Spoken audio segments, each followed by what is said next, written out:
북한이 코로나19 감염이 의심되는 탈북민의 재입국 사실을 밝히면서 최대 비상체제를 선포했다고 했습니다. 우리 군 당국도 탈북자 입국 사실을 공식 확인했습니다. 구멍 뚫린 군 경계태세와 북한의 코로나 인정 이유를 자세히 짚어봅니다. 검찰이 압수한 채널A 이동재 전 기자의 휴대전화와 노트북이 증거 능력을 상실했습니다. 법원이 검찰의 압수수색 과정에서 위법이 있다고 판단했습니다. 정부가 주택 공급 확대 방안으로 경기와 인천 지역의 유휴지를 검토한다는 소식에 인근 지역 부동산이 반응하고 있습니다. 지금 아니면 집 못 산다는 우려감에 매수에 뛰어드는 패닉 바잉이 이어지고 있는데 조건과 자격이 안 되는 3040 세대들은 속만 끓이고 있습니다. 박지원 국정원장 후보자가 과거 정치 개입을 할 것 같아 국정원장 자리를 고사했다고 국회에서 말한 사실을 확인했습니다. 박 후보자는 지명 당시 정치 절연을 선언한 바 있습니다.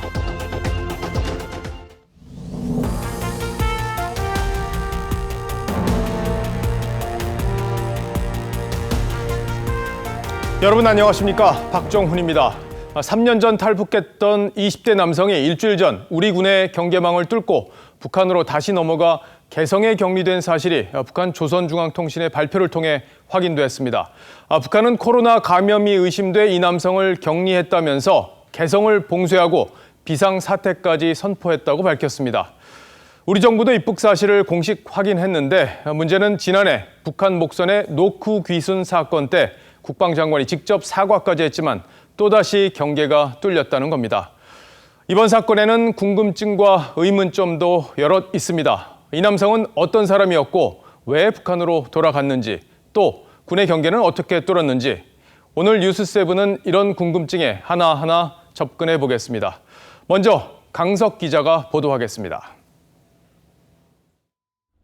조선중앙통신은 3년 전 북한을 탈출한 탈북민이 지난 19일 군사 분계선을 넘어 개성으로 돌아왔다고 보도했습니다.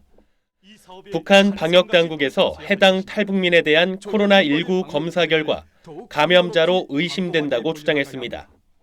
개성시에서 악성 비루스에 감염된 것으로 의심되는 월남 도주자가 3년 만에 불법적으로 분계선을 넘어 지난 5일간 탈북민과 접촉한 모든 접촉자에 대해선 검진과 격리 조치를 취했다고 했습니다. 국가 비상방역 체계를 최대 비상체제로 전환하고 개성시 봉쇄 조치도 내렸습니다. 특급 경보를 발령할 때 대한 당 중앙의 결심을 천명하셨습니다. 조선중앙통신은 재입국자의 3년 전 탈북 당시 해당 지역 군부대의 경계태세를 지적하고 해당 부대 처벌 등 대책을 강구하고 있다고 덧붙였습니다. 우리 군도 일부 인원을 특정해 확인 중이라며 탈북민의 입국을 공식 확인했지만 사전에 인지했는지 여부는 밝히지 않고 있습니다. 최근 태안에서 보트 밀입국 사건이 잇따라 벌어진 데 이어 재입국까지 확인되면서 우리 군의 경계선이 또 뚫렸다는 지적이 나옵니다. TV조선 강석입니다. 그럼 북한은 왜 이런 사실을 관영 매체를 통해 공개했을까요? 특급 경보를 발령했다는 발표에서 볼 수 있듯이 북한 내에는 코로나 상황이 심각하다는 뜻일 겁니다. 대북 전문가들은 평양은 물론 개성까지 코로나가 퍼졌을 것으로 보고 있는데 결국 오늘 북한의 발표는 코로나 확산의 책임을 남쪽에 돌리려는 게 아니냐는 분석도 나오고 있습니다. 이어서 조덕현 기자입니다. 북한이 코로나19 예방을 위한 국가 비상방역에 들어간 것은 지난 1월 26일. 신형 코로나 비루스 감염에 의한 폐염이 계속 전파되고 있습니다. 이후 북한 김정은 위원장은 지난 2월 28일 정치국 확대 회의에서 코로나 사태를 직접 챙기기 시작한 뒤 4월과 지난 3일 회의에서도 코로나 예방을 논의했습니다. 북한은 그동안 코로나 확진자가 없다는 주장을 해왔지만 일부 해외 언론은 지난 4월 말 북한 내 코로나로 숨진 사람이 최소 267명이라 보도했고 국정원도 지난 5월 초 북한 내 코로나 발병 가능성을 배제하지 못한다고 파악한 것으로 알려졌습니다. 전문가들은 오늘 북한의 발표가 스스로 코로나 발생을 인정한 것이라며 평양은 물론 개성까지 확산됐을 가능성이 있다고 했습니다. 평양은 물론 개성 지역까지 이 코로나가 확산됐다라는 것을 사실상 인정함으로써 북한의 이제 방역에 비상이 일부에선 코로나 확산 책임을 남한으로 떠넘기려는 것이란 분석도 내놓고 있습니다. TV조선 조석현입니다. 제2북한 남성이 누군지도 관심입니다. 탈북 단체들은 이 남성이 3년 전에 탈북한 24세 김모 씨로 지목하고 있습니다. 남한에서 이런저런 범죄에 연루돼서 조사를 받고 있었던 것으로 전해졌는데 어떤 사람인지 김보건 기자가 취재했습니다. 북한 보도 반나절 뒤 합동참모본부는 일부 인원을 특정하고 관계기관과 긴밀히 공조해 확인 중이라며 탈북자의 재입국을 공식 확인했습니다. 그러면서 우리 군은 감시 장비와 녹화 영상 등 대비 태세 전반에 대해 합참 전비검열실에서 확인 중에 있다고 했습니다. 하지만 군의 사전 파악 여부는 아직 밝히지 않고 있습니다. 정부가 특정한 인원은 지난 2017년 귀순한 1996년생 남성 김모 씨로 현재 관계기관에 연락을 받지 않는 것으로 전해졌습니다. 당국은 김 씨가 월북하기 전 강화 교동도 인근을 사전 답사한 정황도 포착한 것으로 알려졌습니다. 이를 근거로 김 씨가 한강 하구에서 헤엄치거나 보트를 이용해 올라갔을 가능성에 무게를 두고 있습니다. 김 씨는 3년 전 탈북할 때도 이 루트를 이용했습니다. 김 씨는 탈북 후 한국 생활에 적응하지 못했던 것으로 알려졌습니다. 금전적으로 좀 복잡했고 친구들이나 주변에 빌리고 생활이 좀 절제되지 못하고 착실하지 않다 보니까 김 씨는 또 지난달 탈북민 여성을 성폭행한 혐의로 경찰 조사도 받은 것으로 전해졌습니다. TV조선 김보건입니다. 우리 정부는 이 같은 사실을 북한이 공개한 다음에야 확인하는 방식으로 언론에 알렸습니다. 과연 우리 군도 사전에 파악하고 있었는지 또 탈북민 관리에 구멍이 있었던 건 아닌지 국방부를 출입하는 차정승 기자와 하나하나 따져보겠습니다. 자, 차 기자, 주말 아침에 북한이 탈북자의 재입국 사실을 공개하면서 우리 정부도 아주 분주한 그런 모습이었는데 북한이 왜 이런 내용을 조선중앙통신을 통해 공개했다고 봐야 할까요? 네, 일단 우선 주목해야 할 것은 노동당 관영 매체를 통해서 이 사실을 알렸다는 겁니다. 19일 월북했다고 했으니까 발표는 일주일 만인데요. 일주일 동안 월북한 이후부터 3년 전 탈북한 경위까지 다 캐물었을 텐데 무엇보다도 한국에 갔다가 다시 북한으로 돌아왔다는 사실에 대한 선전 효과를 노렸을 수 있고요. 여기에다가 북한 내 코로나 상황이 공개됐을 경우에 이에 대한 책임을 남한에 돌리려는 의도가 담겨 있었던 것으로 보입니다. 북한의 발표 내용을 보면 이 사람이 분계선을 넘었다 이렇게 표현이 되어 있잖아요. 그렇다면 군사 분계선을 넘었다 이런 내용인가요? 네, 그렇지는 않은 것 같습니다. 북한은 남북 분계선을 구분할 때 지상이나 바다를 구분하지 않는다고 합니다. 그래서 분계선이라면 지상의 MDL 철책, 해상의 NLL을 모두 말할 수 있는데요. GOP 철책은 3중 철조망으로 되어 있습니다. 일부가 파손됐다고 하더라도 완전히 뚫고 오기는 힘든 구조인데요. 그래서 군은 지상 철책의 가능성은 낮은 걸로 보고 있는 것으로 전해졌습니다. 그렇다면 결국에는 이제 헤엄쳐서 갔을 거다 이렇게 지금 추정을 할 수밖에 없는 상황인데 이 재입국자는 원래 개성에 살다가 이제 강화도를 통해 넘어왔다 이렇게 좀 알려져 있잖아요. 그럼 넘어갈 때도 같은 방식으로 역으로 올라갔다 이렇게 볼 수 있는 건가요? 네, 이 입국자는 사전에 강화 교동도를 돌아본 것으로 알려졌는데요. 사전 답사를 했다는 것으로 봐선 3년 전 탈북했던 그 루트를 활용했을 것이다 이렇게 추정이 됩니다. 교동도에서 북한 황해도까지는 2.5km 정도 떨어져 있는데 헤엄을 쳐서 갔을 가능성이 있습니다. 자, 그런데 이제 이 남성이 다른 탈북민과 돈 문제로 얽혀 있었다, 돈을 빌렸었다 뭐 이런 얘기들도 나오고 있는데 이 부분은 사실 확인이 된 겁니까? 네, 저희가 그 부분을 현재 취재하고 있는데 한국 정착에 실패해서 빚을 진 상태에서 범죄 혐의로 또 조사까지 받았다고 하면은 북한으로 도주했을 개연성은 커집니다. 한국 생활을 청산하기 위해서 경찰 조사 이후부터 사전 준비를 했을 가능성도 있고요. 미국 달러화 등을 환전해서 다른 곳으로 이미 송금을 했을 수 있는 가능성도 있습니다. 근데 오늘 군에서 이제 여러 가지 발표 내용이 있었는데 그 중에 왜 월북을 했는지 또 월북 경위가 뭐였는지 이런 데 대해서는 구체적인 설명이 있었습니까? 네, 일단 현재 조사 중입니다. 지난 4월과 5월에 충남 태안군에 연이어서 중국의 미립국한 소형 보트 2척이 해상 감시장구에 포착됐지만 군은 이를 인지하지 못했던 경우도 있었죠. 또 지난해 6월에는 북한 어선의 삼척항 노크 귀순으로서 동해가 뚫렸던 적이 있었습니다. 삼척항으로 입항하는 과정에서 우리 군이 이를 제대로 포착하여 경계하지 못하였고 사과의 말씀을 드립니다.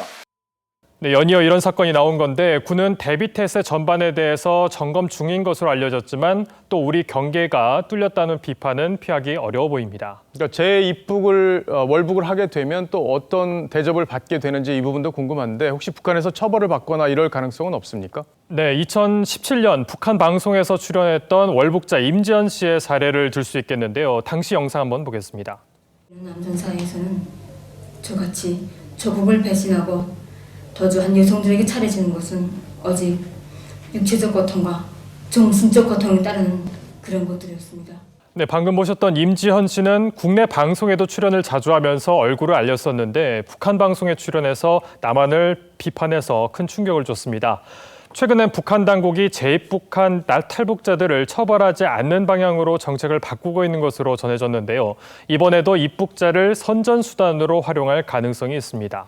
탈북민들은 이제 탈북을 하게 되면 이후에 한 5년 동안 경찰의 신변 보호를 받게 되는데 물론 우리 정부가 이제 동선까지 세밀하게 관리하기는 좀 어렵겠지만 탈북민 관리를 제대로 하고 있는 건지 이런 부분에 대해서는 이번 기회에 한번 점검을 해볼 필요가 있겠군요. 차정승 기자 잘 들었습니다.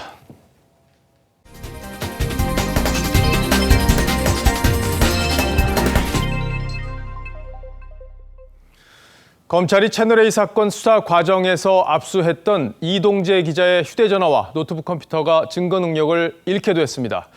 당사자에게 사전 통보를 하지 않고 압수수색한 것은 위법하다고 법원이 판단한 겁니다. 결과적으로는 본 재판에도 영향을 미치게 됐는데 장윤정 기자가 어떤 영향이 있을지 전망해드리겠습니다. 이동재 전 채널A 기자 측이 검찰의 압수수색이 위법하다며 서울중앙지검을 상대로 낸 준항고에 대해 법원이 이 전 기자의 손을 들어줬습니다.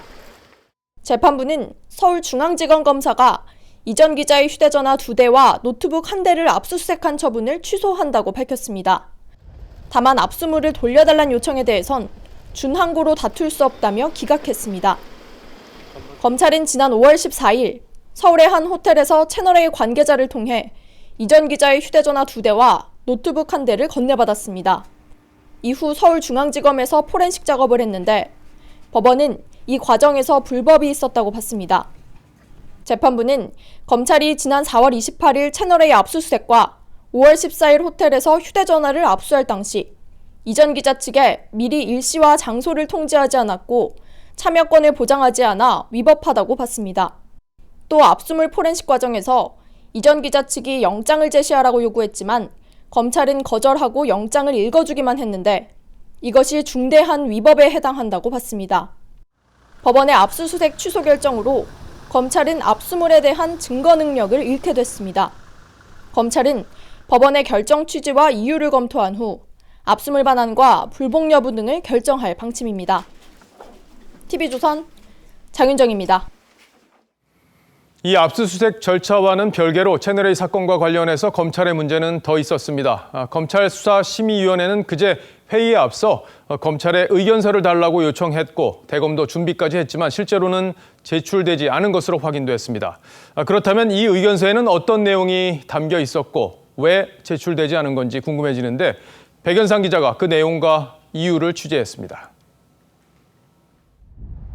대검찰청 수사실무진은 채널A 사건 검찰 수사심의위원회가 열리기 전 A4 30쪽짜리 의견서를 준비했습니다. 통상적인 절차에 따라 위원회가 요청하면 제출하기 위한 것이었습니다. 실제로 위원회는 대검에 의견서를 요청했습니다.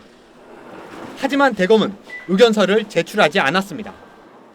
김관정 대검 형사부장은 수사 지휘권이 없는 상태에서 의견서를 제출하는 것은 적절치 못하다며 의견서를 제출하지 않겠다고 위원회에 전달한 것으로 알려졌습니다.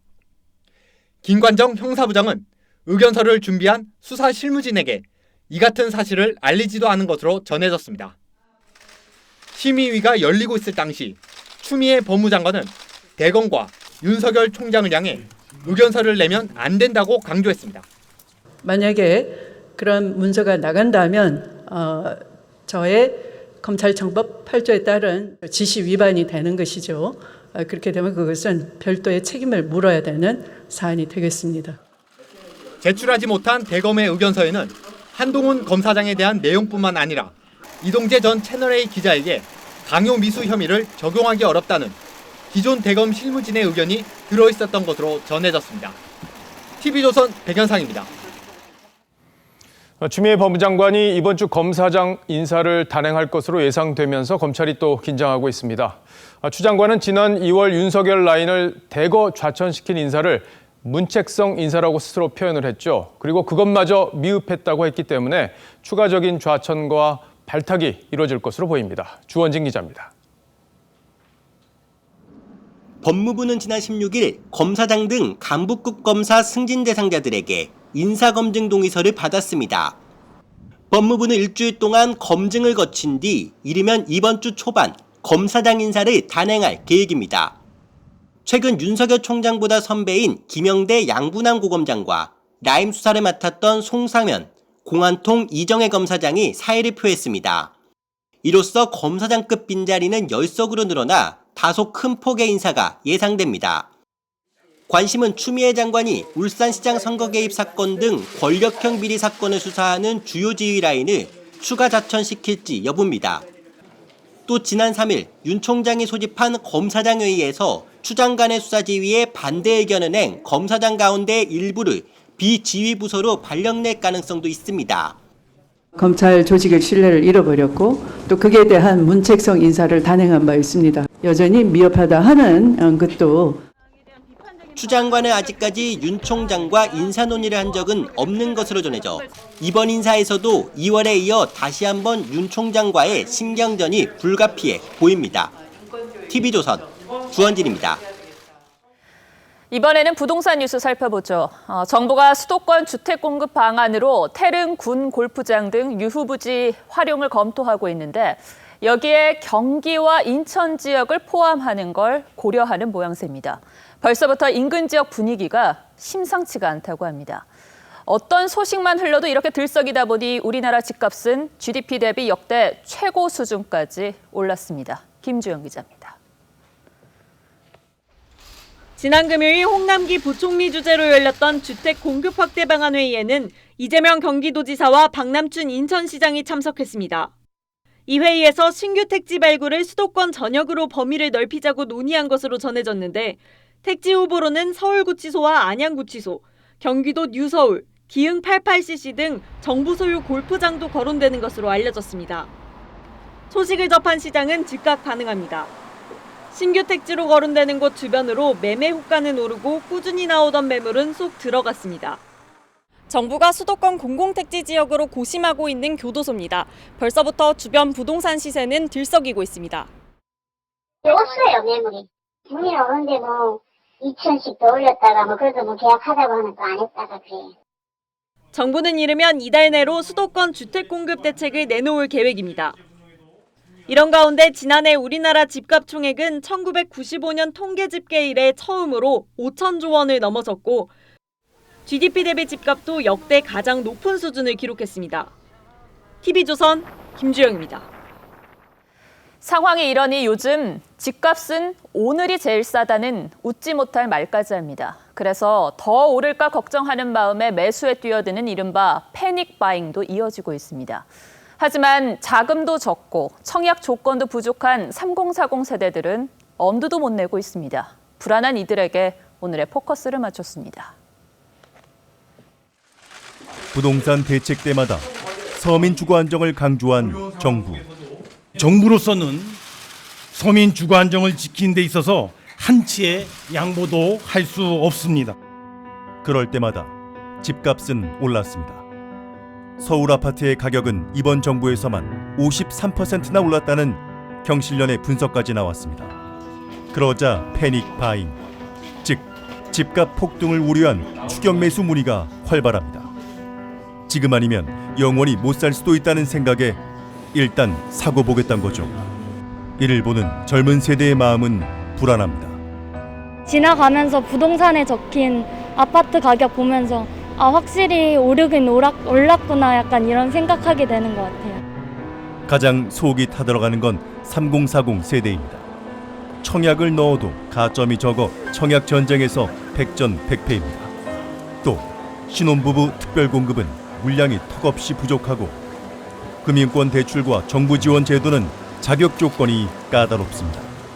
쉽지 않죠. 신혼부부든 생애 최초에 가능한 사람들은 근데 소득 기준이 또 문제던데 제가 보니까. 어쨌든 간에 돈도 없고 청약 점수도 빈약한 3040 세대. 땀 흘려 열심히 돈을 모으고 있지만 집을 살 수 있을까 까마득하기만 합니다.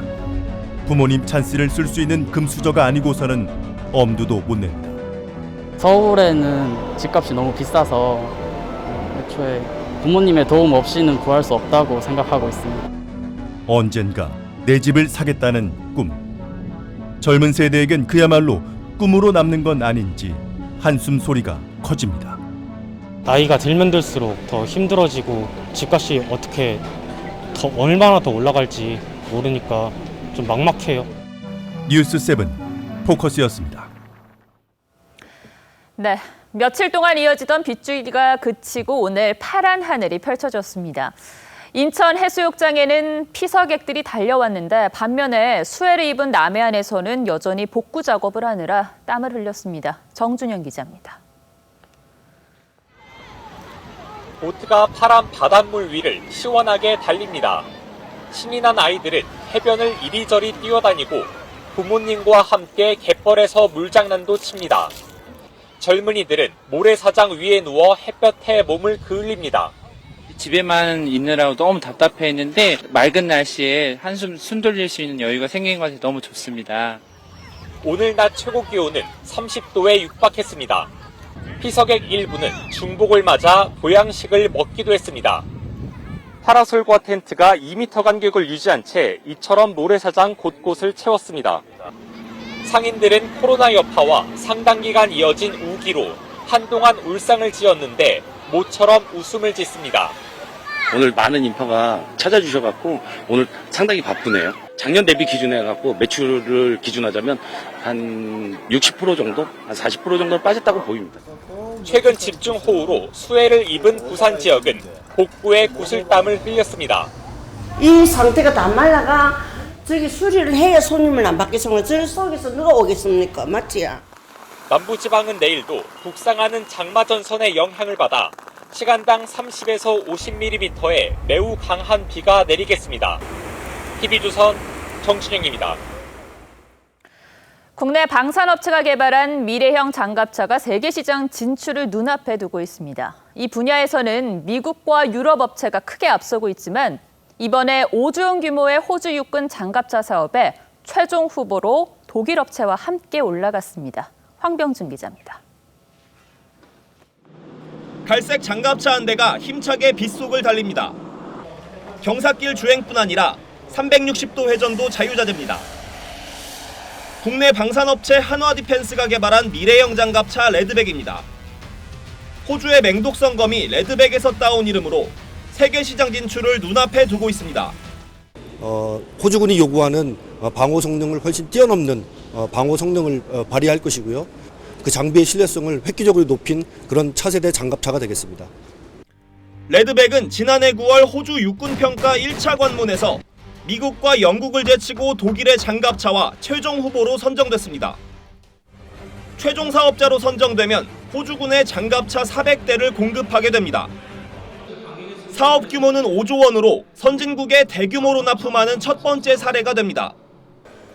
다음 달 시제품 2대가 호주에 도착해 1년간 시험평가를 받은 뒤 2022년 최종 결과가 발표됩니다. TV조선 황병준입니다. 박지원 국정원장 후보자의 인사청문회가 내일 국회에서 열립니다. 그래서 관련된 취재 내용을 전해드리겠습니다. 박 후보자가 과거에 정치 개입을 할 것 같아 국정원장 제안을 고사했다고 국회에서 말한 사실을 확인했습니다. 박 후보자는 지명 직후에 정치의 정자도 거론하지 않겠다고 약속한 바 있죠. 과거 발언을 비춰볼 때 과연 이 약속을 잘 지킬 수 있을지 최지원 기자가 당시 상황을 자세히 보여드립니다. 지난 2009년 2월 원세훈 국정원장 후보자 인사청문회. 당시 국회 정보위원이었던 박지원 의원은 김대중 정부 당시 자신이 국정원장 제안을 받은 적이 있다고 고백합니다. 저는 당시 제가 정부에 있을 때 국정원장을 한번 맡아봐라 하는 내부 의견이 있었습니다. 하지만 돌아다니기를 좋아하고 스스로 정치적이라고 판단해 정치 개입이 될 것 같아 거절했다고 했습니다. 내가 만약 국정원장이 가면은 정치 개입이 굉장히 될 것 같더라고요. 그래서 안 갔습니다. 당시 이명박 대통령의 측근이었던 원세훈 후보자가 국정원장이 될 경우 국내 정치에 개입할 소지가 있다는 점을 본인의 사례로 에둘러 지적한 겁니다. 그런 박 후보자가 11년 뒤 국정원장직을 수락하자 그때와 달라진 게 뭐냐는 비판이 나옵니다. 누구보다 대한민국의 제일로 정치적이신 분이잖아요. 과거에 불행했던 전임 원장들의 전철을 되밟지 않기 위해서라도 지금이라도 생각을 다시 해보시는 게 어떻겠는가. 국정원은 국내 정보부서 폐지를 통해 정치 개입 소지를 없앴다며 후보자가 정치 개입 단절 의지도 이미 밝힌 바 있다고 해명했습니다. 이런 가운데 통합당은 증인도 없고 자료 제출도 부실한 상황에서 청문회를 진행하기 어렵다며 연기를 요청했지만 받아들여지지 않으면서 예정대로 내일 인사청문회가 열리게 됩니다. TV조선 최지원입니다. 네, 부산은 초라하고 서울은 천박하다는 이해찬 민주당 대표의 이른바 부초 서천 발언에 대한 논란이 오늘도 이어졌습니다. 여권은 이런 일로 시끄러워질 때마다 가짜뉴스 프레임을 씌우면서 언론의 왜곡을 주장하는 경우가 잦았죠. 이번 이 대표의 발언에 대해서도 같은 논리를 폈습니다. 한번 들어보시죠. 윤수영 기자가 보도합니다. 한강변에 맨 아파트만 들어서 가지고 저긴 단가가 얼마, 저기는 몇 평짜리 뭐 이런 천박한 그런 도시를 만들면 안 되는 거거든요. 민주당 이해찬 대표의 이 발언이 논란이 되자 민주당은 어제 출입 기자들에게 문자 메시지를 보냈습니다. 앞뒤 문맥은 생략한 채 특정 발언만 문제 삼아 서울을 폄훼하는 것처럼 보도한 것에 깊은 우려를 표한다고 했습니다. 앞서 민주당 이모경 의원도 고 최숙현 선수 동료와 통화하는 과정에서 가해자를 옹호하는 듯한 발언을 해 논란이 되자 짜깁기 음해 보도라고 주장했습니다. 진상규명이 두려워 물타기를 하려는 체육계 세력이 보수 언론과 결탁했다고밖에 보여지지 않습니다. 생방송 토론회에서 마이크가 꺼진 줄 알고 집값이 안 떨어질 것이라고 말해 논란이 됐던 진성준 의원도 언론의 왜곡이라고 주장했습니다. 추미애 장관은 내 목표는 강남에 건물을 사는 것이라는 정경심 교수 문자에 대한 야당 의원의 질문에 가짜뉴스라고 주장했지만 해당 내용은 이미 재판에서 사실로 확인됐습니다. 미래통합당은 언론 탓은 180석을 몰아준 국민에 대한 무책임한 언행이라고 비판했습니다. TV조선 윤수영입니다.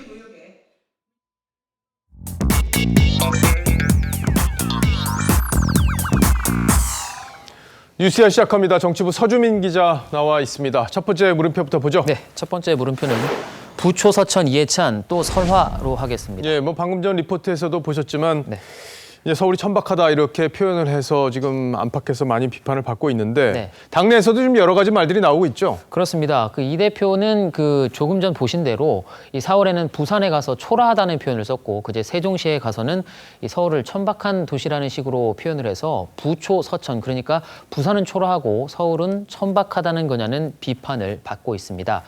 여기에 민주당이 해명을 내놨는데 들어보시죠.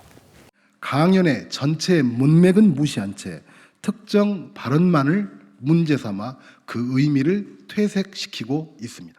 진심이야 사실 어찌 됐건 간에 말 한마디에 대다수 국민들이 관심을 갖는 이 여당 대표가 저런 식의 표현을 쓴 건 어쨌든 비판이 나올 수밖에 없었겠죠. 특히 20대 국회 때 자유한국당 정태욱 의원이 이부망천, 그러니까 이혼하면 부천, 망하면 인천을 간다고 했다가 논란이 크게 된 적이 있습니다. 정 전 의원도 당시 인천 지역의 이 정치적인 상황을 설명하는 과정에서 나온 말이라고 해명을 했지만 탈당 조치가 됐고 이후 공천에서도 탈락을 했습니다. 그때 이 민주당이 했던 비판을 한번 들어보시죠. 인천과 부천 시민에 대한 집단 매도이자 지역민에 대한 명예훼손 이고 도저히 용납될 수 없는 막말이라 하겠습니다. 근데 우리 정치가 좀 보시다시피 이게 나에 대한 기준과 남에 대한 기준이 너무 다르기 때문에 정말 큰 문제인 것 같아요. 그런 식으로 하면 이게 어떤 게 옳고 그런 건지 국민들도 혼란스러울 수밖에 없는 건데 저런 정치 문화가 빨리 사라져야 될 것 같습니다. 자, 그런데 이제 이 대표의 설화가 이게 너무 자주 반복되는 것 같아요. 그렇습니다. 그중에 몇 개를 영상으로 한번 추려봤습니다. 다른 나라 여성들보다도 베트남 여성들을 제일 선호하는 편입니다. 신체 장애인보다도 더 그 한심한 사람들은 제가 말을 잘못했습니다. 선천적인 장애인은 그 의지가 좀 약해져요. 경력 단절된 뒤에는 열심히 뭘 안 해요. 예, 뭐 이 밖에도 마스크 대란 때 일주일에 마스크 2장이면 충분하다. 또 최근엔 박원순 시장 성추행 의혹과 관련된 질문을 한 기자에게 욕설을 해서 또 논란이 됐습니다. 예, 뭐 참 많기도 합니다. 네. 첫 번째 물음표 정리해보죠. 네, 이 말실수 논란이 있을 때마다 이 대표는 본인은 그게 아니었는데 결과적으로 상처를 주게 돼서 미안하다라고 해명을 해왔죠. 첫 번째 느낌표는 이 축구 국가대표였던 이영표 해설위원이 우리 선수들의 이딴 태클 실수가 나오자 한 말로 대신하겠습니다. 자, 부초, 서천, 이해찬 또 설화의 느낌표는 실수가 반복되면 실력으로 하겠습니다. 예, 뭐 본의를 제대로 전달하는 거 자꾸 나중에 수습하지 않고 처음부터 잘 전달하는 것도 정치의 중요한 역할이 아닌가 싶습니다. 다음 물음표로 가보죠. 네, 두 번째 물음표는 조응천은 억울해로 하겠습니다. 예, 뭐 민주당 내에서 미스터 쓴소리라는 지금 별명을 갖고 있는 조응천 의원 얘기군요. 그렇습니다. 이 국회 국토위원회 여당 간사죠. 이 조응천 의원이 어제 TV조선 토크쇼인 강적들에 출연을 했습니다. 이 최근 지지율 하락과 정부의 부동산 정책과 관련한 조 의원의 발언이 기사화된 것을 두고 이 민주당 당원 게시판이 시끄럽습니다. 어떤 발언이 문제가 됐습니까? 네, 그러니까 부동산 정책, 특히 임대사업자 정책이 갑자기 바뀌었다는 지적이 나왔는데 거기에 대해서 이 과거의 정책이 잘못됐다면은 잘못됐다고 솔직히 얘기를 하고 책임질 게 있으면 책임지고 하는 것들은 좀 필요하다고 본다라고 말한 대목입니다. 이 당원 게시판에는 미래통합당으로 가라거나 탈당해라, 또 이 내부 총질하는 배신자 징계를 요구한다는 등의 글이 올라왔습니다. 어쨌든 조 의원이 이제 쓴소리를 자주 하면서 강성 친문 세력들한테 그동안 비판을 많이 받아왔는데 저 제목에 보면 억울하다 이런 표현이 있는데 뭐가 구체적으로 억울하다는 건가요? 예, 그 사전에 배포됐던 보도 자료에는 그 조 의원이 아까 얘기했던 저 발언이 담겨 있긴 합니다. 다만 이 실제 방송에서는 편집이 됐는데요. 방송 분량 등을 맞추는 과정에서 빠졌습니다. 더욱이 방송에선 정부의 부동산 정책을 옹호하는 내용도 적지 않았는데 일방적으로 욕을 먹고 있으니 좀 억울했을 수도 있을 겁니다. 수요 억제뿐만 아니고 공급에 대해서도 우리가 심각하게 고민을 하고 있고 그걸 어느 하나 뭐 성역이 없이 다 볼 것이라는. 예, 뭐 진성준 의원도 사실 마이크가 꺼진 줄 모르고 방송 이후에 뭐 그런다고 집값이 떨어지진 않습니다. 뭐 이런 취지의 얘기를 했다가 지금 논란이 됐었는데 저 발언이 어디가 이렇게 논란이 될 만한 포인트가 있는 건지 잘 이해가 안 되긴 합니다. 사실 그 부분이죠. 그 가장 정말 억울한 부분도 조 의원으로서는 바로 그 부분일 겁니다. 이 부동산 문제에 대해선 조 의원에 앞서서 이미 당 지도부는 물론 정세균 국무총리까지 사과한 바가 있습니다. 보시죠. 부동산 시장이 매우 불안정해서 국민 여러분께 대단히 송구한 말씀을 드리겠습니다. 정부를 대표하는 총리로서 송구스럽다는 말씀을 드립니다. 네, 조 의원은 지난달 추미애 법무부 장관이 윤석열 검찰총장을 거친 언사로 비판을 하자 한 번도 경험해보지 못한 낯선 광경이라고 비판한 바가 있습니다. 박용진 의원, 또 이번 총선에서 낙선한 금태섭, 김혜영 전 의원과 함께 이른바 금조박해로 불리면서 여당 내에서 쓴소리를 담당하고 있죠. 저런 당연한 발언조차 욕을 먹는 이유, 평소에 쌓였던 이 감정이 조금 큰 것 같습니다. 평소에 쌓인 감정이다. 뭐 그렇게밖에 이해할 수 없겠어요. 예. 자, 두 번째 물음표도 정리해보죠. 네, 두 번째 물음표 조응천은 억울해의 느낌표는 진실을 말할 때 가장 위험하다로 하겠습니다. 이 같은 프로그램이죠. 이 강적들에 출연했던 고 정두원 의원이 했던 말인데요. 이번에도 이 마찬가지지만 듣기 좋은 단소리는 이 쉽게 박수를 받을 수 있지만 내부 총질이라고 욕먹기 십상인 쓴소리는 그만큼 더 많은 용기를 필요로 하죠. 하지만 이 덜 위험한 길이 꼭 옳은 길은 아닐 겁니다. 덜 위험한 길이 꼭 옳은 길은 아니다. 그 말이 와닿습니다. 잘 들었습니다. 지금까지 서주민 기자였습니다. 네, 넉 달 전에 실종됐던 미국 주립대 한국인 교수가 끝내 숨진 채 발견됐습니다. 용의자를 체포했지만 살해 동기는 아직 밝히지 못했습니다. 송지욱 기자입니다. 미국 애리조나 주립대 최준석 교수. 3월 25일 실종 신고가 접수됐는데 114일 만에 쓰레기 매립장에서 주검으로 발견됐습니다. 경찰은 18살 제이비언 에절과 게이브리엘 오스틴을 살인 등의 혐의로 체포한 상태입니다. 왜 교수를 살해해 쓰레기통에 버렸는지는 아직 밝혀지지 않았습니다. 최 교수는 이 대학 풀턴공학대학원 연구부학과장으로 4건의 미국 특허까지 보유했던 인정받는 교수였습니다. 유리창은 산산조각이 났습니다. 매장 안은 아수라장입니다. 시위대 진압에 연방요원을 투입해 과잉 진압 논란을 불렀던 트럼프 정부. 인종차별 반대 시위는 포틀랜드에서 시애틀로도 옮겨 붙었습니다. Their life seems to be degraded is unfair, and that's been unfair for too long. 결국 시애틀에도 최루탄의 공범까지 무차별로 체포하는 연방요원들을 투입했습니다. 시애틀에서만 어제 하루 45명이 체포됐습니다. 지붕이 뻥 뚫려 있고 마당에 비행기 잔해가 나뉜 겁니다.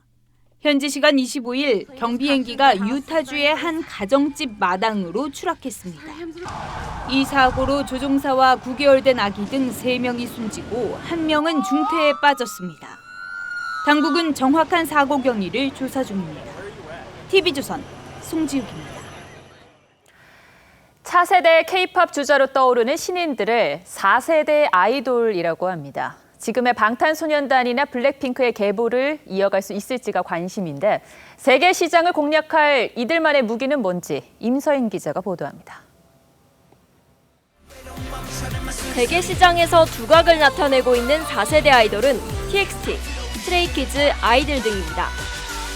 이 그룹은 기존 세대와 다른 경쟁력을 갖췄습니다.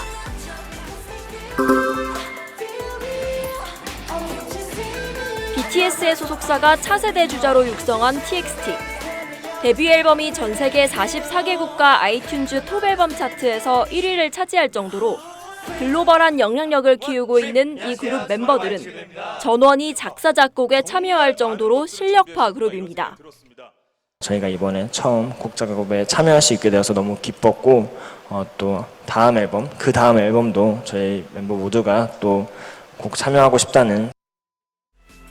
지난 4월 미국 빌보드 5개 차트에 이름을 올린 앨범 아이트러스트의 모든 곡은 여자아이들의 리더 소연의 손에서 탄생했습니다.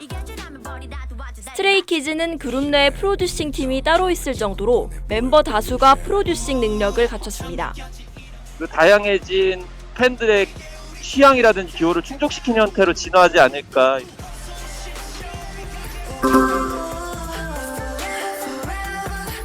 한 명에 의존하는 BTS와 달리 TXT는 member 대부분이 외국어 실력이 탁월하고 스트레이키즈도 해외 활동을 염두에 두고 호주와 태국 출신 멤버를 발탁했습니다.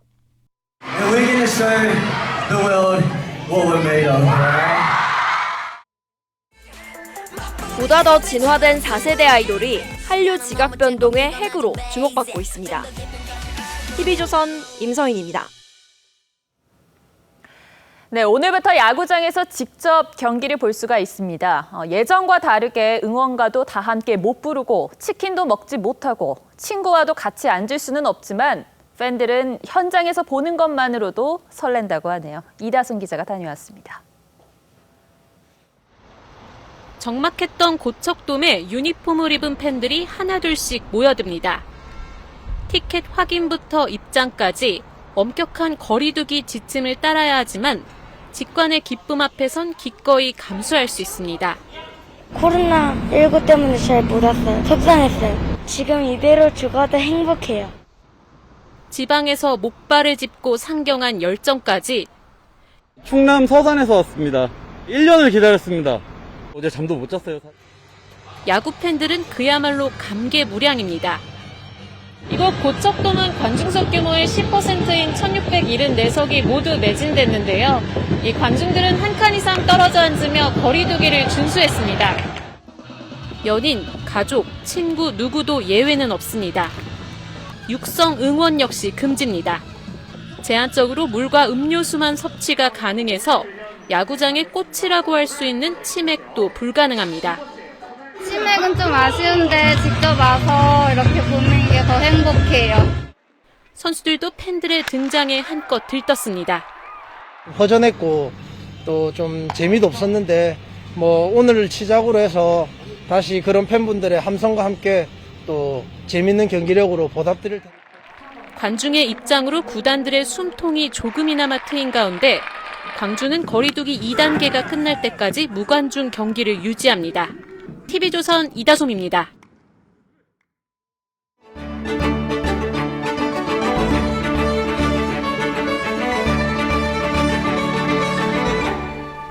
과인은 죄주 있는 자에게 관직을 내려 이 나라를 이롭게 하는 것이오.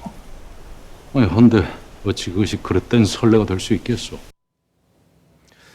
세종의 인재 발탁 기준은 재능이었습니다. 정치적 성향이나 신분에 대한 고려 없이 누구든 등용하려 애썼지요. 마키아벨리 역시 유능한 인재를 고르는 현명함을 군주의 최우선 덕목으로 꼽았습니다. 동서고금의 이런 인사 원칙이 2020년 대한민국에선 얼마나 작동되고 있을까요? 잘 가고 있습니까? 작동하고 있다고 봅니다. 감정원 통계로 11% 정도 올랐다고 알고 있습니다. 강남 집값을 잡겠다며 수도권 전역을 들쑤셔놓은 22번의 정책 실패에도 부동산 전문가로 장관을 교체하겠다는 말은 들리지 않습니다. 겸허히 들으면 좋게 지나갈 일을 새삼 지휘랍시고 해가지고 일을 더 꼬이게 만들었어요. 추미애 장관이 취임한 이후 지난 6개월간 법무부는 공정한 법 집행에 보루라기보단 구설과 논란이 난무하는 싸움판이 된 듯 보입니다. 법무부 직원은 물론 일반 국민들도 듣도 보도 못한 일을 경험하고 있습니다. 외교안보 장관들은 문책해야 한다는 말이 끊이지 않았지만 굳건히 자리를 지키고 있습니다. 9.19 군사 합의와는 연관성이 없는 사안입니다. 전술핵이라고 하면은 당장의 그런 어떤 전시 상황에서 사용하는 정리가 안 된 것 같은데요. 예. 군 경계망은 수시로 뚫리고 기강회의 사건은 하루가 멀다 하게 터져나옵니다. 우방의 불신과 관계 악화, 그리고 중국의 군기 잡기까지 대한민국 외교는 사면 초과 상황입니다.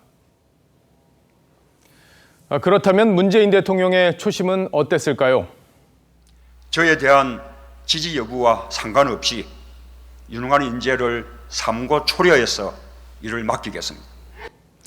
임기 3년이 지나는 동안 이 다짐이 지켜진 사례가 얼마나 있었는지 청와대에 묻고 싶습니다.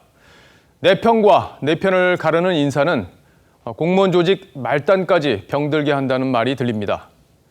줄 잘 서면 되지 일 잘해서 뭐하나, 이런 자족까지 번지고 있다는 겁니다. 한 참모는 문 대통령이 남은 임기 2년엔 세종처럼 되길 원한다고 했죠. 그게 진심이라면 세종이 어떻게 사람을 썼는지 진언하는 게 먼저일 겁니다. 다음 달쯤 개각을 한다는데 이런 얘기들이 또다시 허망하게 되진 않을까 마음이 무겁습니다.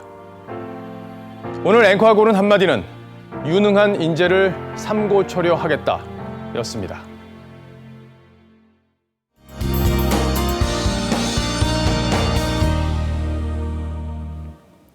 내일은 장마전선이 다시 북상하겠습니다. 아침에 제주도에서 비가 시작돼 오후에는 남해안, 밤에는 전국 대부분 지역으로 확대되겠습니다. 이후 다가오는 한 주 동안 비가 자주 내리는데요. 일단 화요일까지 강수량은 충청 이남 지역으로 집중되겠습니다. 많은 곳은 200mm가 넘게 오는 곳도 있는데요. 이미 큰 피해가 발생한 경남 남해안 지역에 추가 피해가 우려되고 있습니다. 대비를 철저히 하셔야겠습니다. 또 장마와는 별개로 서울과 경기 북부, 강원 영서 북부 지역에는 소나기가 지날 수 있겠습니다. 이제 장맛비도 막바지로 접어드는데요. 제주도는 화요일쯤, 남부 지역은 목요일쯤 끝날 것으로 보이고요. 중부 지역은 조금 더 길게 이어지겠습니다. 날씨였습니다. 뉴스7 여기서 마치겠습니다. 시청해주셔서 고맙습니다.